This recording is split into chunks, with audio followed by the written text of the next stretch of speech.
Hi, I'm Alicia. And I'm Robin, and you're listening to Bowel Moments, the podcast sharing real talk about the realities of IBD. Served on the rocks.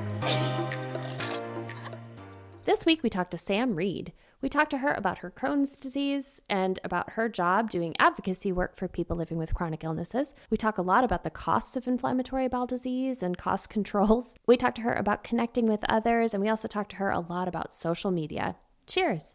Hi, everybody. Welcome to Bowel Moments. This is Robin. Hey guys, this is Alicia, and we are so excited to be joined by Sam Reed. Sam, welcome to the show. Thank you for having me. Before we get started on your story, we're going to ask you, what are you drinking? I am drinking this hard cider from a place in DC called Capital Cider House. I am not a big beer girl, so I make it work. If you've listened to any episodes of the show, you know I drink cider. I was going to say, if I came on here and said I was drinking beer, that is how I would know if any of my friends and family listened. If they'd be like, she drank beer? Is she okay? Maybe we'll put that in there and be like, Sam enjoyed a glorious IPA. Right? Like, was she kidnapped? Was that her signal? Was she blinking? Yes, exactly. Robin, what are you drinking? I am drinking a lovely California Merlot. I am having a Sauvignon Blanc, so back to my sort of usual, but it's pretty good. It's not my favorite. I'm still going to drink it. Let's be honest. Well, Sam, again, so happy to have you on the show. Thank you so much for coming on. Next question for you is, tell us your IBD story. What brings you into our community? Yeah, I was diagnosed with Crohn's disease when I was 18. It was actually a couple of days after my 18th birthday that I got the official diagnosis. That was in 2010, to date myself. So I was what you would call a sickly kid pretty much for my whole life. I had pneumonia a number of times growing up. I would get bronchitis once a year. If there was the flu going around, I got the flu.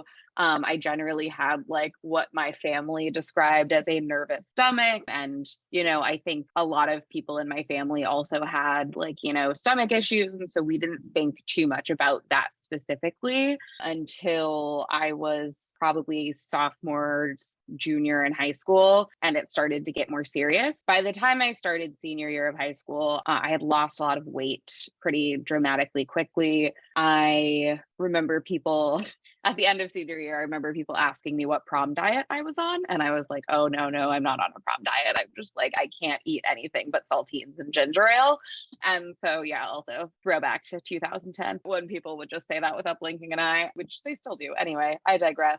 But yeah, so I was very sick. I was having trouble eating pretty much anything. And I remember realizing it was starting to really affect my life in a way that was undeniable, when every plan, whether it was with my family or my friends, had to be made around the fact that I was probably not going to, this is a weird example, but my sister and my mom and I were going shopping for my sister's birthday, and we were going to get lunch and go to the mall, but we had to do it in the opposite order. We had to go to the mall and then get lunch because we knew that after lunch I would have to come right home because I was going to get sick immediately after eating. And so that was pretty much how I was approaching life for so much of that year. So that was when I think my parents are these very lovely blue collar Midwestern folks who are just rub some dirt on it, take a Tylenol and you'll be fine. And so I think for a long time that was the approach. And then towards middle of my senior year was when, it got to a point where we couldn't deny it anymore. I'd be out with friends and I would have to call and have someone come pick me up because I was just hiding in the bathroom at a bowling alley or some other thing. And so I actually don't even remember a lot of the specifics of that year because I've kind of pushed it into a little box because I think it was very traumatic, particularly when you're 17, 18 and you have a disease that people kind of associate with being gross. So anyway, I got diagnosed that year. My diagnosis process, I was pretty lucky. By the time we really started to take it seriously, it was a little under a year for me to get diagnosed. And I hate to say lucky because it tore up so much of my high school career, but lucky in the sense that, for many people to get diagnosed with these illnesses takes years and years and years. And for me, it was not quite that bad of an experience. So I went to college. I was on a low-level maintenance drug called mesalamine that was just like 2 pills in the morning, 2 pills at night. It wasn't a huge part of my life. I was like pretty well in denial about it. And then when I got out of college, late 2015, I was living in Los Angeles and I got hit with my first like big flare. I ended up in the hospital over a weekend there, and I was sick enough that I ended up moving back home because I wanted to be closer to family. And it was one of those flares where you go from being someone who was like, this is the thing that I was diagnosed with when I was 18 and it's not that big of a deal, to being like, oh, I'm really sick.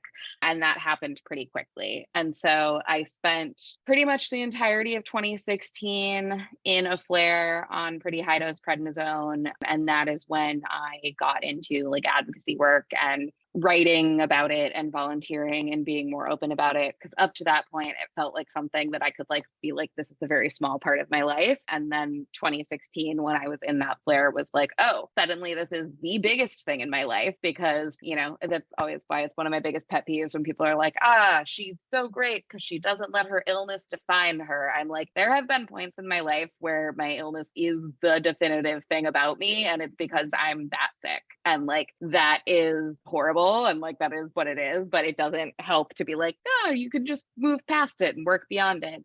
Because particularly in 2016, I was so sick that I was really like, I was working remotely a lot. If I was going into the office, it was like, I would wake up, go into the office, come home at the end of the day and like immediately get into bed because it had taken it all out of me to do a day in the office. And I wasn't doing like, you know, I work in digital media. I wasn't doing like manual labor. Since then, during that flare, I went on a biologic that has been really helpful. And I am now in a much better place. I've had different issues over the past few years with like, you know, some of the things that come with having Crohn's for a long time, like gut motility and acid reflux and GERD and like things like that, that just have been little offshoots of having Crohn's that have come up over the years. But the nice thing is that since 2017, I've had my Crohn's pretty well controlled on Entyvio. So every 5 weeks I go in for an infusion and it's well controlled. And yes, that is my very non-elevator pitch long version of my diagnosis story. Something you said really resonated with me about,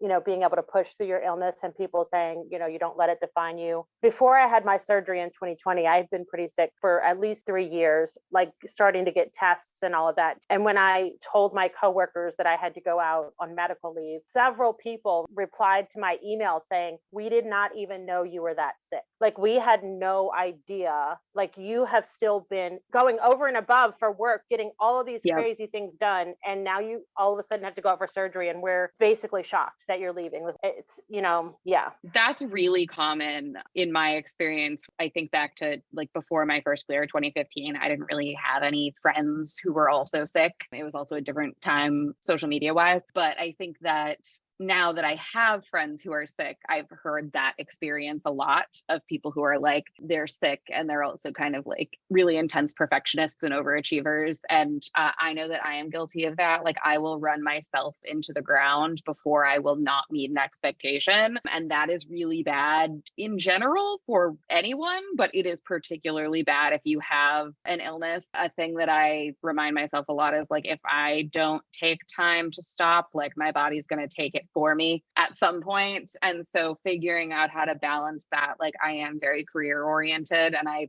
was before I got sick and I still am now. And so how to balance that, like I've been lucky in my career to kind of get to be open about being sick. I know that's not a privilege that everyone has. A lot of people have to kind of keep it under wraps because it would threaten their job if their company is new. So I'm really lucky, having worked in the advocacy space, that it is like part and parcel of what you get when you hire me. And that probably means that some people wouldn't hire me, but it also means that, you know, when I'm hired, I go in knowing that these people kind of know what they're getting. And what you're getting is that every 5 weeks, I take a full day off because I have to go get treatment and I get a bunch of pre-medication and I get a bunch of IV Benadryl and, you know, I'm not well that day. And so I have to take a day off every 5 weeks, but I also am an incredibly hard worker and do my job very well. And so like, where is that balance and how can we encourage, this is a side tangent, but I don't know if either of you watch Abbott Elementary, but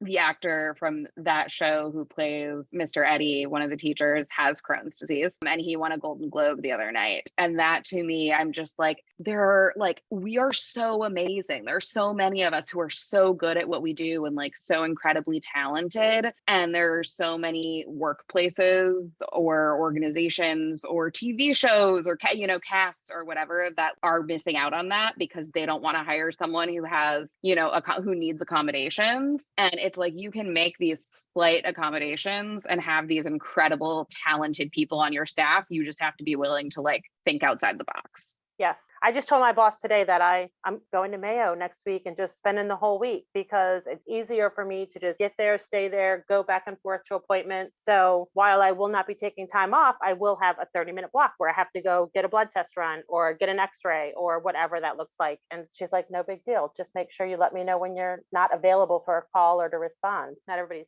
has that privilege. Yeah, and that's I try to be mindful of that too. I'm like, I am lucky that I'm in this place in my career and I'm not like, it's a very different story for someone who's entry level. Speaking of your career, I'm curious because you do digital communications is your technical field. However, you're doing it for an advocacy organization that's very much focused on healthcare. In what order did that happen? Is it that you got into the type of work that you're doing now because of your Crohn's disease and how sick you were, or were you already interested in that and then sort of steered yourself in that direction?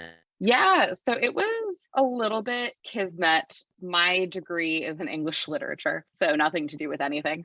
But when I got out of college, I started working in digital marketing kind of by accident. I was just like, I like writing. This is a way to do that.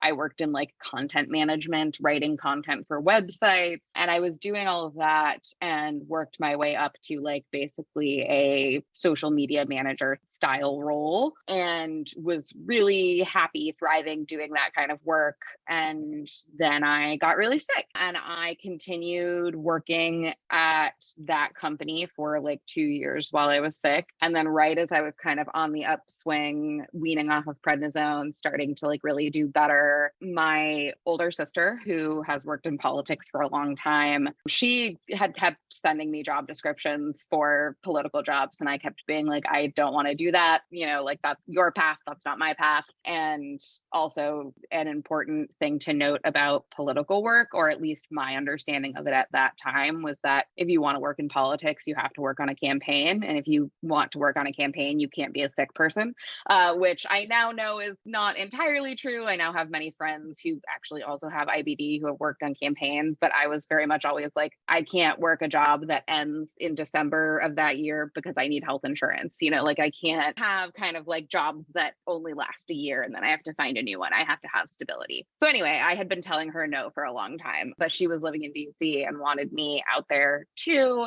And so she finally sent me a job description. An organization called Patients for Affordable Drugs was looking for a digital director. And I was kind of like, okay, I could be a digital director and I care passionately about this issue. And I applied on a whim. It was a very like kind of a whirlwind of applying, doing a bunch of interviews, getting really excited, and then moving to DC within like 3 weeks. So originally I'm from Chicago and I had been living in Chicago for a long time after college, and about 5 years ago now moved to DC for this job. And actually I've since left P4AD and I work at the Center for American Progress. Now my focus isn't entirely on healthcare. I work on kind of a broader portfolio of issues, but I still get to do a lot of like drug pricing and healthcare affordability work, which is really awesome. And so I like to think that my career lives at like the intersection of digital and advocacy, which is kind of also where I live, because that was how, when I say in 2016 that I was sick, and that's when I started writing about my experience, I started posting it on Instagram. I think that's just like, that was the social media platform of the moment, was Instagram. And so I started posting there and looking for other people who also had Crohn's, who I could maybe get some like guidance from. I remember feeling incredibly lonely when that first big flare hit because I was 23. You know, there's never a good age for a Crohn's flare that takes away a whole year of your life, but 23 is a tough time to do that. I was watching all of my friends like date and go out to bars and travel and like do all of these really fun things. And I was like, oh, I'm like getting in bed when it's still light out. Like I'm not doing any of that. So I think that I sought out that community online and that I found it. It was huge. It was wild. I remember being like, there are 300,000 posts on the chronic illness hashtag on Instagram. Now there are like 5 million posts, but this was years ago. And being like, oh my God, there's a whole community. There are people that are already talking about this. And from that kind of like meeting and building up a community from there. So I think my personal advocacy and digital advocacy influenced my career and vice versa. I am curious, because you work in this digital space and because Robin and I are both not 23, because you've seen it evolve in real time. And this is part of your job, is to figure out like kind of what's the next thing. So talk about the evolution that you've seen in just the chronic disease IBD folks within this sort of, social media space. How have you seen it evolve and where do you think it's going? It has been so fun to watch as someone who's like also a digital practitioner, watch the community grow. I think something that's cool to see is like each platform kind of has its own like crowd and its own familiar faces. And some of that permeates between platforms, but like there are people who are huge IBD voices on Twitter, and then there are people who are huge IBD voices on Instagram, and they're totally different vibes and totally different people. And that was part of the reason I sought out Instagram early on, was because I was like, Twitter is great, but I feel like Twitter was where a lot of very clinical conversations were happening. And that's just my experience. That's not to say that people weren't like sharing real things on Twitter. I'm sure that was happening and definitely happens now. But back in the day, I remember thinking this is a lot of like IBD doctors talking to each other. And I was like, I want to talk to IBD patients. I want to talk to other women, frankly, in their early 20s who are dealing with this. And so that was why I went to Instagram. And I say this to people because I'm like, working in this field, the internet is terrible, but it has the capacity to be wonderful. And a lot of it is about curating your following appropriately. So like, I follow accounts that I feel seen by and safe with. And I am very quick to like, I love a block button. I love I have clear boundaries. I like early on during COVID had some people coming into my inbox with some like polite but clear anti-vax sentiment. And I was like, block and goodbye. So like, I think you have to have really clear boundaries, but if you do, it can be a really great place for community. And I think the biggest things people have to look out for, and that I have been a victim of online as well, is like, we are using this to find community, but now marketing has found us as well. And that has definitely increased since 2016, 2017. And I think that people who have chronic illnesses are in a particularly vulnerable place, because I know myself, particularly in 2016, when I was on like really high dose prednisone and just absolutely miserable, if someone came to me and was like, this celery juice will cure your Crohn's disease, I would be like, give me the celery juice. Here's my credit card. And so there is, I think, this kind of underbelly of the internet for chronic illness patients that people should be aware of, which is like, if something sounds too good to be true, it probably is. If someone is trying to sell you something, be very wary of that, because I think for the most part, most of the people I know online who are really just looking to like build community and share experience are not trying to sell you anything. And they're certainly not trying to sell you like something medical. But that being said, I'm really excited to see, and again, this is like, I'm about to turn 31. So I'm like, the kids are on TikTok. I am on TikTok a tiny bit as like a lurker, but I don't have the video editing capability of the kids these days. No. I am on TikTok when my daughter sends me a video that she wants me to watch that's usually about our relationship. Like it's a funny mother-daughter dynamic. That is the extent that I'm on TikTok. Exactly. And like, that's a beautiful way to be on TikTok. And I think that that's how most people are, but it is awesome to see like a new generation of chronically ill content creators come up and be like, I am going to make a TikTok about what it's like to, like prep for a colonoscopy or like do whatever, because like so much of when I started posting openly on Instagram, so much of the reason I think people resonated is because it was like people just want someone who they can like go to them and be like, hey, did you try this medication? And like, what was it like? Or like, have you had this test before? And like, do I need to be nervous? Is there anything I need to know? And obviously, I think that's with the caveat of like, people on Instagram are not doctors. They are not your doctor. But when it comes to things like I've had friends in the online chronic illness space be the ones who are like, oh man, you should really drink colonoscopy prep cold through a straw. Or like, like little things like that. That's like not exactly medical advice, but it's this like quality of life advice that you aren't really able to get from doctors necessarily because they just don't have the time. They're not as versed in like what it means to live with this day to day. And so people who can be like, this is my favorite kind of heating pad because it has an auto shut off is hugely helpful to have that community. I think that makes a lot of sense. And you're right. As long as it's nobody's providing you medical advice side of the world. And frankly, I don't think the doctors have these conversations with the patients either. I mean, I think that isn't something the doctors are asking of like, hey, what works for you? And so that is the beauty of the, chronic disease space in Instagram. I think that doctors, like I said, they are pressed for time. And I know that with IBD specifically, there is a real emphasis on remission, which totally makes sense. Endoscopic remission, which makes a ton of sense because like that is what the medications are trying to get you to. That is the goal. Endoscopic remission is great. It means you're not doing further damage to your system at that time. But we do know that I want to say last I saw the Crohn's and Colitis Foundation release the data, it was something like 42% of patients experience fatigue, like debilitating fatigue, even when they're technically in remission. And so I think that it's those kind of things that like in a doctor's mind, if you're in endoscopic remission, you're probably like a green check in their book. You're like a patient they don't have to worry about as much. And they probably have a lot of patients who aren't in endoscopic remission who are like urgently in need of their care. And so it's like, how do we make life better for those people who are in endoscopic remission and they're doing like 80% better, but they're like really tired and it's hard for them to like fit in everything they need to fit in the weekend. Things like that are a little less dramatic, but are still having big impacts on patients' lives. I'm going to back you up a minute. One thing I find super fascinating about your story is that you mentioned you come from a family that probably doesn't utilize healthcare very regularly. And you ended up being diagnosed with something where you have to learn the healthcare industry real fast, really young, without any guidance really from anybody. So what was that like? How did you do that? What have you learned that maybe you think is a kind of some tips and tricks that you would share with our listeners? So one of my really good friends in DC, who I actually worked with in drug pricing advocacy, has type 1 diabetes. And she's been an advocate since she was a kid. And I remember talking to her about how when kids are diagnosed with diabetes, and even adults, when they get diagnosed with diabetes, they get sent to a diabetes educator. And I was like, what the hell is happening? There's a diabetes educator. I was like, why is there not an IBD educator? And so again, not that I think there is ever a good time to be diagnosed with a lifelong illness, but I was diagnosed with Crohn's right when I was turning 18. And so I never saw a pediatric doctor. I went straight to adult care.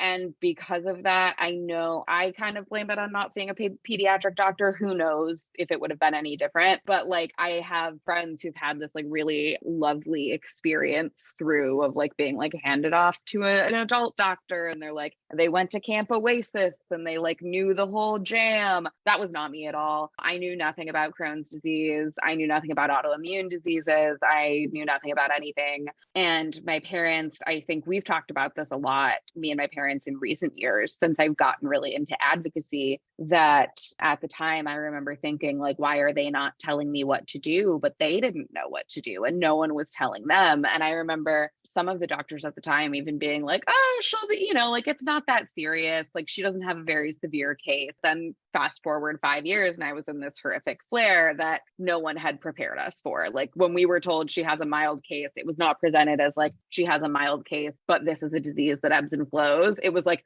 she has a mild case, she's probably fine. And And so I think that my parents were not prepared in the way they should have been to lead me through any kind of process. And so I was just kind of doing it on my own. I remember like going away to college and having to be like, okay, I have to find a GI specialist, I guess, and doing that. And during, I think, my sophomore year of college, I also got a therapist because I was having a really hard time and couldn't figure out why. And it was in talking to that therapist that she was like, it's interesting that the onset of a lot of these sad feelings you have happened right around the time you got diagnosed with a serious lifelong illness. And I was like, who knew? But I think it is very frustrating to me. And that is part of why I started speaking so openly about Crohn's. And I particularly have a soft spot for working with and speaking to young people who are dealing with this, particularly teens and people in their early 20s, because it is an awful disease for anyone, but it is really hard to go through at that age. And speaking of like things that doctors don't prepare you for, I feel like there's just like all of being in college is very hard to manage with your Crohn's. Like, no one is making sure you're taking your medication. No one is making sure you're eating right. I'm pretty sure my whole first 6 months of college, I was eating like a bowl of French fries for dinner every night, which probably didn't help anything. And so I wish that there had been something in place. And I know now, there are support groups and there's Camp Oasis and there's things like that. And that is why I am grateful to those internet communities, because prior to that, the only way you would know about those things is like if your doctor told you about them. And it's hard often for young women to be like, hey, I'm having a hard time. What are the resources? Like they need to be proactively giving people these resources. The first time I had a doctor, this is when I was in 2016 during my flare, I went to a primary care physician and I was there because I had the flu, but she looked at my file and she was like, are you in therapy? And I was like, not right now, I'm not. And she was like, well, like, do you want to be in therapy? Because like, you're really medically going through a lot right now. And I just like, it was such a funny interaction, but I was so grateful because it is those moments where a doctor gives you the permission structure, or anyone in your life gives you the permission structure to be like, it is very mentally taxing to be sick all the time and you're really sick right now. And so like, not just addressing the physical aspect of it, but the doctors who are able to address the mental health aspect of it, I think that is the lesson that I took away of having to like learn it all myself quickly, is the earlier you can insert mental health professionals. I know that's not always possible for people. Therapy is expensive. We're all already dealing with a lot of appointments, but it is like an appointment in my mind that is very worth it, just to talk to someone about how wild it is that like we have to do all of these things to keep our bodies going. I just want to give a shout out to all of us who are of a certain age that were diagnosed before the internet was a real thing. So, just recognizing that we've had a lot of young people on our show that haven't had to deal with those issues. So solidarity to all of my brothers and sisters who were diagnosed before the internet was a thing. I say it all the time that like even folks diagnosed like decades and decades ago, 50s, 60s, we're living in a totally different time for IBD now. And I'm very grateful. Yes, I agreed. I joined a support group earlier this week, and one of the members been living with IBD for 60 years. So, I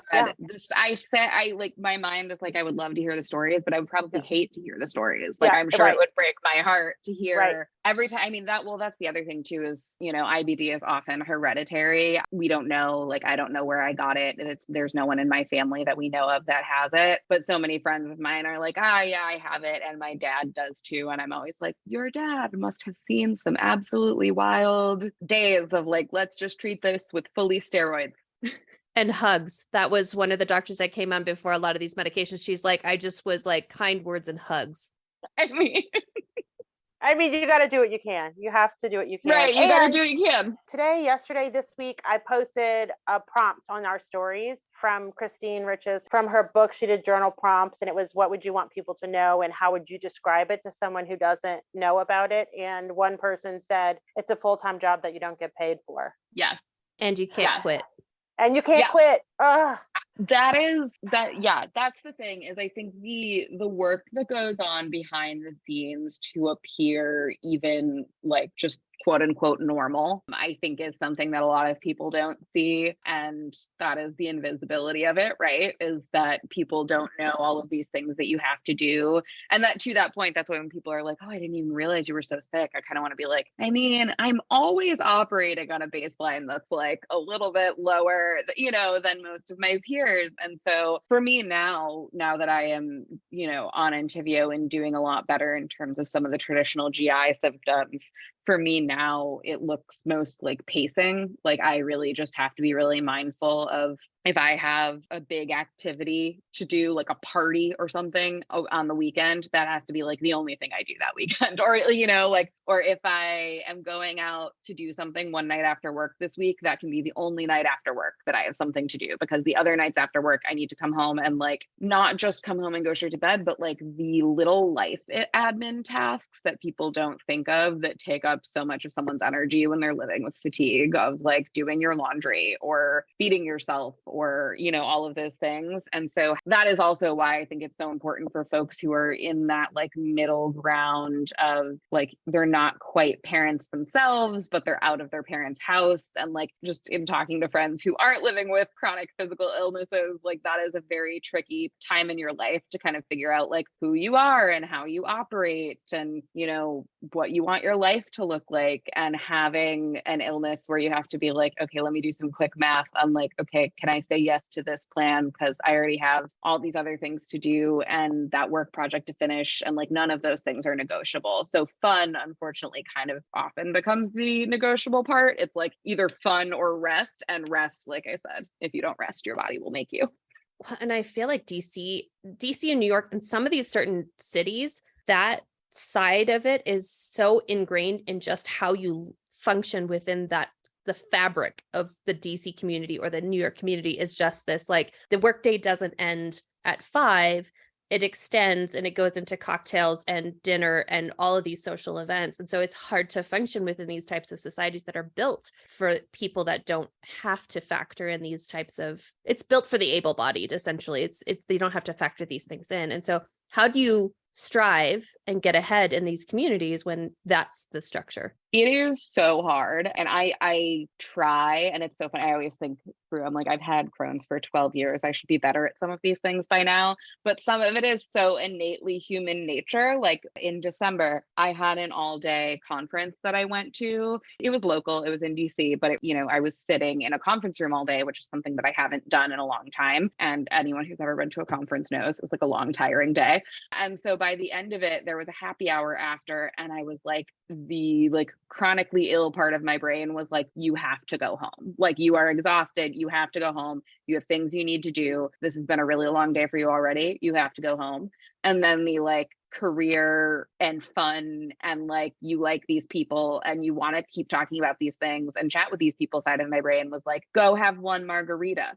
And so that day I did go have one margarita, and then I ended up literally for like the next 3 days after work, I was like, I'm so tired, I can't do it. So it's a longer term paying for it. Like it's hard to know when to listen to the part of you that's like trying to be responsible and take care of your body, and when to listen to the part of yourself that's like, it'll be fine, you really want to do this. And then like I get home at 9:30 and I'm like, this was a mistake. Like you haven't done your laundry, you haven't done the dishes, and now you just need to flop into bed and call it. And so it's gotten better in recent years. I'm very grateful to Gen Z, and I think millennials as well, but like trying to bring in some, there's unions, there's things to make sure that people have like a clear work day. And so that has helped us a lot in terms of work-life balance. I have gotten to now come into jobs and be like, I will work nights and weekends if there was a true emergency, if like a legislative emergency is happening, like that is fine. But like we have to have some sort of balance in this. And there's been a clear eye to at least organizations that, care about disability advocacy. There's been a push for the idea that you have to create a more inclusive and open environment for people who maybe can't work 80-hour weeks. And so I think that push is going in the right direction. It's like in certain industries much better than it ever used to be. But that is, I think, somewhat where the online presence became so important to me, was because I was like, I have so much FOMO. I'm not at these things. I'm not getting in front of people. So like, how can I build those relationships somewhere else? So you've managed to move your career into a space where that is very, very personally rewarding to you and very personally affecting you. And so one of the things that we definitely wanted to talk to you about, because this is such a pressing issue for this community, is really healthcare affordability. And that's something that you are working on professionally, but also have such a personal stake in. So talk to us a little bit about that. Yeah, I actually got really personally fired up about healthcare affordability before it ever really impacted me personally. When I was 19 years old, my dad had a stroke. He had a really incredible, miraculous recovery, and he's doing well. This was like 10 years ago now. But it happened while we were on vacation in northern Wisconsin, and he had to be like airlifted to a hospital. It was like a very lengthy process and a very expensive process. And I remember, seeing my dad, who was this very financially responsible person, kind of lose a lot of his financial stability because he had a stroke. You also, I think, as a kid, I was 19 at the time, and up until that point, you kind of have this view of the world where like, if you're sick, someone helps you. Or like, I think there is like a segment of the world that still kind of has those rose-colored glasses because they've never had someone in their life go through a serious illness. And they're like, oh yeah, if you needed a wheelchair, someone would just bring you one. And you're like, no, there are people like crowdsourcing money for wheelchairs right now. It's horrible. So that happened when I was 19. And then that was right around the time I was getting diagnosed with Crohn's. And so it was like this snowball effect of me seeing all at once, like how unjust the system was, that you could walk out into the street tomorrow and get hit by a car and go bankrupt. And, like Crohn's is not something that we know why it happens or how it happens. Like we don't know the cause, but I think it's just healthcare should be such a basic part of how we treat each other as human beings and what we provide as human beings. I work in DC. I'm not naive to the fact that like change takes a long time and is often slow, but I think that is why I got into drug pricing policy, because drug pricing is one of those like low-hanging fruit that we could and should be tackling now. Prescription drug prices are bananas, and Crohn's and colitis are two of the diseases that are most impacted by it. I was very briefly on Humira back in like 2014. So it's been a minute, but I know Humira is something that so many people with Crohn's and colitis and other autoimmune diseases take. And it's like $7,800 for a pack of 2 pens. And that is without insurance, but we know that so many people in this country are not insured or are underinsured. And I think that's something that me and my friends got really hyped up about and involved in, my friends and I, who also, have Crohn's and colitis, is just the fact that because these drug prices are so high and because the price of healthcare in general is so high, I don't have the same options as my friends who don't have a serious illness when it comes to careers and when it comes to just like life in general.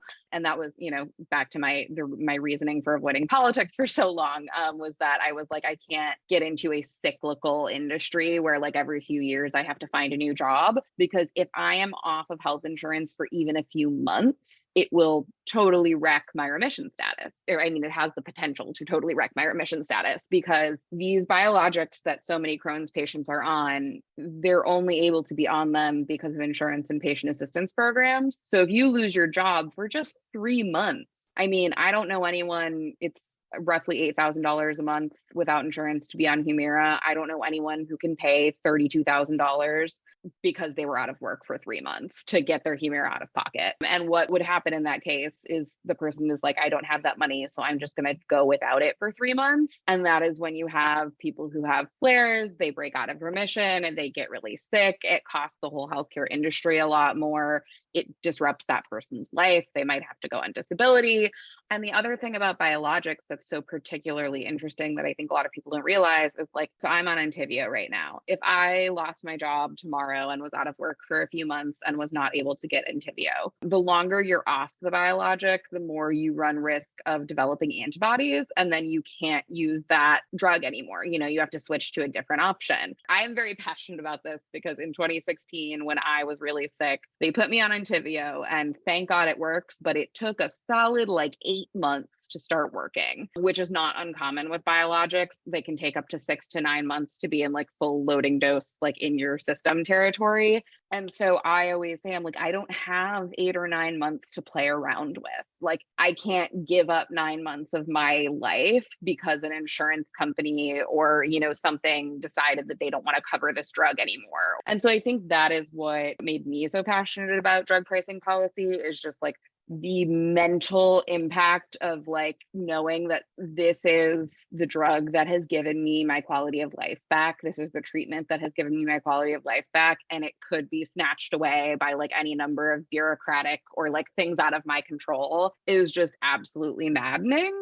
So that's why I'm like, yes, patient assistance programs are great. Insurance is great. But until we get at the root of the problem, which is how much these drug companies are actually charging, we can't really say that we're helping like patients have freedom in their lives and their careers. And to just put on top of it all that there's just absolutely no reason to charge that much for drugs. If we were charging this much for anything else that people absolutely needed, like utilities, people would be rioting in the streets. You cannot charge this much money for things that people need. And they're like comic book villains at this point. Like the people at AbbVie make more money on Humira in a year than the entire revenue of the NFL combined. There's no reason. Like there's just, and so like, it's very important to be like, I don't begrudge a company making money, but at some point someone needs to come in and say like, okay, how much money can you be making off of the backs of these patients? The problem with this, though, is it isn't just that. It's so multi-layered because it's a capitalist society. All of these companies have figured out that within every single layer, there's an opportunity to make money. And so more and more layers get put into this because you're right. It's the pharmaceutical companies charge a lot of money for medications. They justify it by saying, but we have to have R&D money to be able to develop new drugs. However, now the insurance industry has added things like pharmacy benefit managers. And then there's now even additional things that get slotted in. There's specialty pharmacy. There's all these other things, which is where a lot of times where your like medications for IBD live. Every layer in there is someplace that they have to make money. And so every time they have to make money, it adds additional costs onto the patient. And it's like, I agree with you. Like we have to come to the root of the problem, but the root of the problem is capitalism. Oh, totally. It is. I think that's why. And I will say people are always like, oh man, was it like really depressing to work in drug pricing policy? And I'm like, shockingly no, because going into that job, I was like, I remember people making jokes like, oh man, great job security because they're like never going to solve that problem. And I'm like, haha, like, yes. But I will say there have been huge wins on the state level in a lot of states. There are a lot of states who are tired of waiting for the federal government to do something about like pharma. And they're also one of the laws that will go into effect this year. There's a new piece of the Inflation Reduction Act that will mean that if a drug company raises the price of a drug higher than the rate of inflation, they will have to pay a large penalty.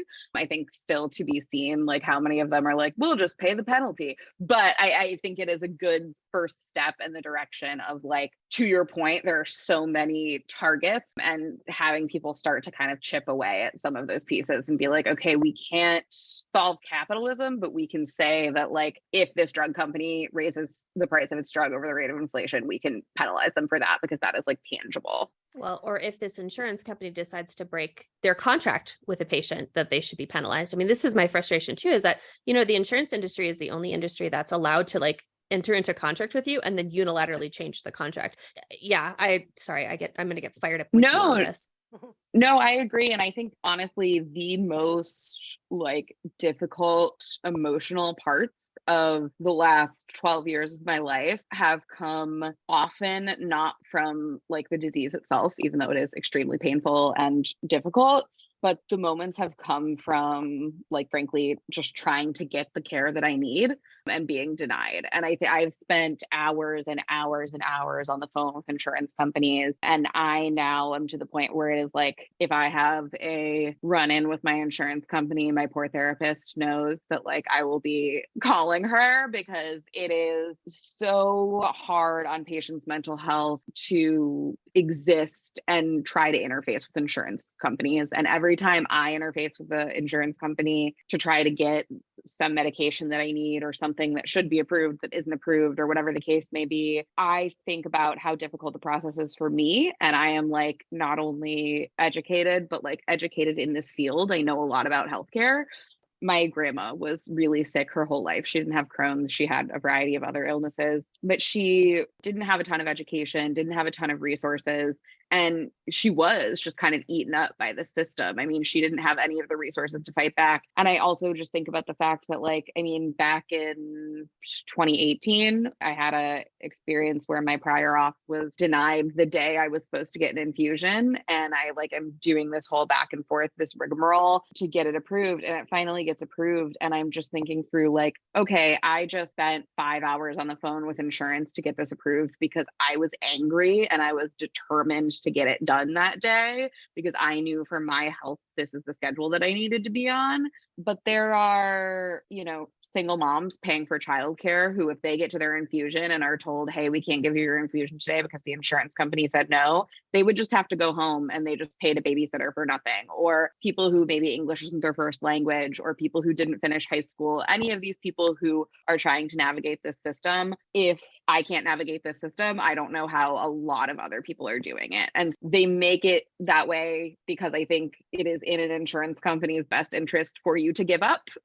If you give up and stop trying to seek the expensive care that your doctor says that you need, then, like, they save money. And that can't be the system, because that is not a system that allows patients any kind of, like, dignity, or to the point that you said, like, you can't just, like, it is a contract. They're providing you a service and they are providing your employer a service. And so the fact that it is as broken as it is, that is my biggest issue with just, like, anyone who has to live with chronic illness, is dealing with insurance. It's so incredibly demoralizing on every level, because, you know, you are a human being who has worth and value, and the insurance companies and all of the system seems to be set up to just try to make you feel like you are not that. You know, you and your doctor don't get to decide what's best for you. Some bureaucrat gets to decide what's best for you. And I think that's what's so infuriating about the entire healthcare system, is that, like, the power is so taken out of the hands of the people who need to be the ones with the power, that I want to burn it to the ground on a regular basis. One of the biggest issues I think young people who are diagnosed with chronic illnesses have is feeling a total, like, loss of control, and a loss of control of, like, I mean, your body is something that is supposed to reliably work for you, and you're in a situation where that has failed you. And then you are suddenly in this situation where so little is in your control. And so insurance to me is kind of like the ultimate example of, like, these things are not in my control. What's the old saying about, like, change the things you can and let go of the things you can't? But you can't let go of insurance. Not, you know, like, it's not a thing that you can be like, I'm just going to be zen about this and it'll work itself out, because, like, it has a direct impact on your health. And I think that that is something that I care deeply about, is also just talking more about, like, if it's going to take a long time to fix the system, or if the system is not getting fixed, how can we at least do more to talk about the fact that patients need help navigating it, because we're not doing a great job on our own, or at least I'm not. No, I know. And frankly, just what you said is, like, the mental toll that goes along with feeling of lack of control. I mean, it's exhausting. And I think it's really something that brings a lot of people down, you know, like, that causes additional symptoms on top of symptoms. You know, when you're not mentally well, you get sicker. Mhm. Yes, that is what is so irritating to me too, is autoimmune diseases, by nature of being an autoimmune disease, are worsened by stress. So the idea of being like, okay, you have a disease that's worsened by stress, but your treatment is really expensive, and you might just get a phone call or a letter one day that's like, just kidding, you can't have this anymore. And it's just the ultimate Fuck you. It's the ultimate fuck you, honestly. It's the ultimate fuck you. I have gotten those letters, and like the first time I got that letter, I think I burst into tears because I didn't understand that, I was going to get the medicine, but it was just going to take a lot longer to get it because I had to go through steps. The last time I got that letter, I was just like, whatever, it's fine. Yeah, I'm just going to call my doctor. My doctor's just going to call the insurance company, but it just takes everyone's time. So I don't usually say that word on this podcast, but honestly, no, every time it happens too. And I have such a great support system, but the folks in my life who don't have experience fighting insurance companies will be like, I don't get it. Like, why are you so upset about this? Like, I'm sure, like it'll work out. And it's like, but people don't see the work that happens between the denial and the it'll work out. Like the part where it works out is because I spent 12 hours on the phone with an insurance company, like crying. It didn't just work itself out. And so it is that like invisible labor that goes on that are people like, I don't know, it's fine. It's just insurance being insurance. And it's like, yes, but if you had to deal with that every 6 months for your whole life, it wouldn't just be insurance being insurance. It might be like a really traumatic experience for you. I know we're talking about meds right now, but that has to do with, I've had tests, anything, and scans, and all, lots of stuff that's been denied. And medication is important, but also diagnostic testing because, this is not preventative, right? I had 3 scopes last year in a calendar year. And by the time that third one rolled around, the insurance company is like, excuse me, do you really need 3 of these in a calendar year, ma'am? Yeah. But lots of stuff gets denied. And then your doctor is talking to somebody at the insurance company. They're supposed to be peer-to-peer. And it's not even somebody who's a gastroenterologist. It's like a podiatrist or something that. Yes. Okay, I'm putting myself on mute. And the problem with this too is the toll that goes along with the fact that every single part of your healthcare, can be denied. It's like, your doctor wants to run a test, whatever it is. It's like this constantly hanging thing that you're waiting for it to happen because it's going to happen. You don't know if it's going to happen with your test or with the medication or what it is. It's just this like overlying sort of fog of uncertainty that goes with every single aspect of living with a chronic illness. I don't know. It's like going to a fun house at Halloween or whatever, where it's like, the clown's going to jump out at you and you hate clowns, but it's going to happen. You just don't know when. And so you walk through with this like sickness in your stomach and like worry. And then the clown jumps out finally. And you're like, okay, now I'm a little bit relieved, but there's another clown somewhere in this goddamn maze, And there's always another clown. I've been on a real audiobook kick. And I feel like so much of it is like, if you have stressors in your life or triggers in your life, to try to avoid them. But people with chronic illnesses, we can't avoid the things that to me cause me the most, like things that impact my mental health the most are things that are never going away. Like the working with the insurance company, that's never going to stop. I'm very happy that there have been in the past few years people looking into it. I wrote a piece for Teen Vogue that was in reference to a study that some researchers at Harvard did about the impact on, and this was not so much the mental health impact, this was the impact of like all of that time spent.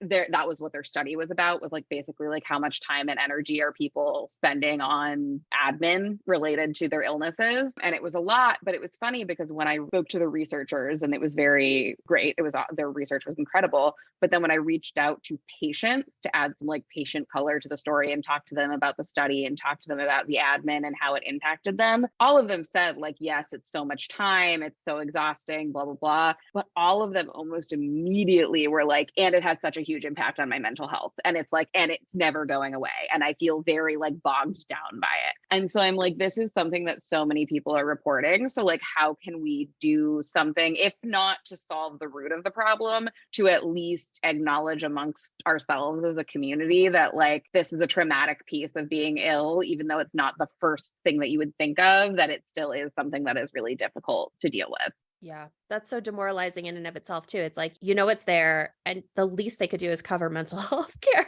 If they're going to fuck with you, it's bad.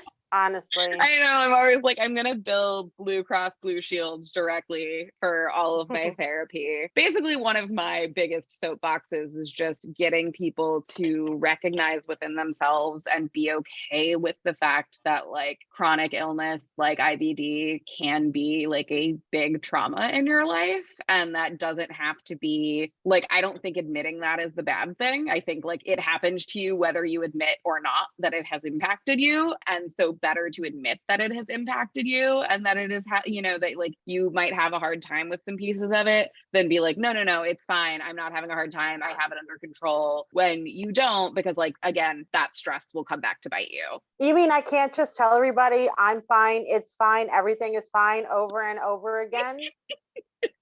You can. Sam, I do, and I have. My Midwest roots really want to agree with you, and it's fine. It's fine. Yeah. But yeah, that is always like, and that's why I like working with young people so much about chronic illness related stuff, because I'm just like, this is where someone needs to tell you that it's okay if you're sad about this. Like, I'll be that person. And I was a very like high achiever in high school. And I think that that's a common thread too with a lot of the young women I know who were diagnosed with serious illnesses, is to go from being like a really high achiever to being someone who's faced with something like a serious illness is like, oh no, if I admit that I am not perfect and can't do everything, game over. And so I think that there are a lot of people living with IBD who like goal number one is just like, how do we get over the perfectionism of like, it is okay if I can't do everything that I used to do or everything that my peers do. And everyone is going to experience adversity in some way, in a different way in their life. And it might come later, and it might be a relative who has an illness instead of yourself. And so I think it is just about like, usually some of those big adversity pieces come a little later in life. And so for people this age to be so sick is often difficult, but it's about like getting over that hump mentally of like, okay, we're here. How long do you live in denial before you're like, okay, we're just going to like face this head on and be like, this is the situation I am in. And I am, not going to make the best out of it, live in spite of my illness, but I am going to like find community and find ways to connect with other people who have this, and ways to like, at least get some catharsis and in that way. But I think, again, I mean, like I don't live with inflammatory bowel disease. That doesn't mean that I shouldn't be also with you on the sidelines yelling about the things that need to change, because you're right. It doesn't affect me right now, but chances are somewhere down the line, something is going to happen where I get sick and I need healthcare policies that are more beneficial to me, or I need drugs that are cheaper for me. And so it isn't a matter of me living with the illness in order to be able to get involved in this fight. I know lots of people now in the IBD community that when I go to talk to legislators, or I go and talk to policymakers, even at the insurance companies, where I say, this is how this affects people that I know and that I love. It needs everybody. It can't just be the people living with illnesses, because frankly, you guys have enough shit to deal with.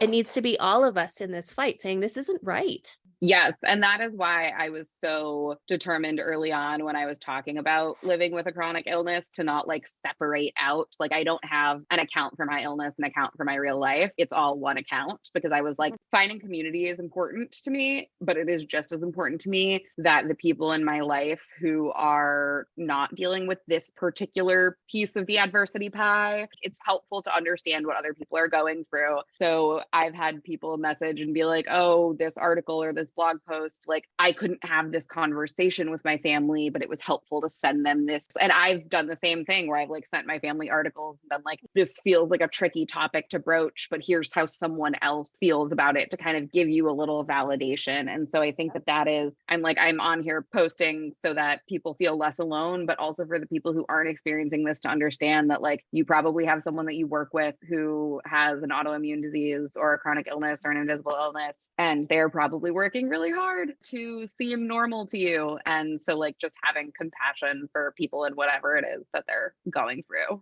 I was going to say that I agree with that, but also time for me to ask you our last question. What is the one thing that you want our IBD community to take away from our conversation, or what is the one thing you want them to know? I think the one thing I want people to take away is that part of the journey to being able to tell your story and be an advocate for yourself is being able to like own your story to yourself. like I have been using my own story, and I have been helping other patients use their stories to speak to legislators and to, testify in front of Congress and to create change around healthcare affordability. But it is hard to tell your story if you are not, okay with it yourself, if you are not owning it, if you're embarrassed, if you're, if you wish that you were stronger, felt differently. And so just like whatever you are feeling around being sick is okay, but just finding ways to share that with other people in a way that is authentic and is true to you.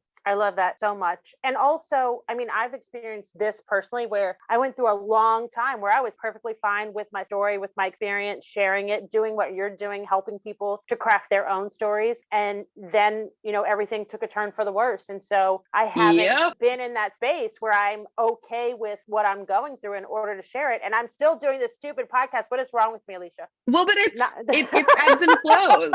Yes. And I'm sharing all of that on this show. So everyone is seeing in real time the struggle of going from a place where sharing my authentic story was really just, I did it on the daily. And now I'm really struggling doing that, apparently in front of everyone or the 10 people that listen to us regularly. It's fine.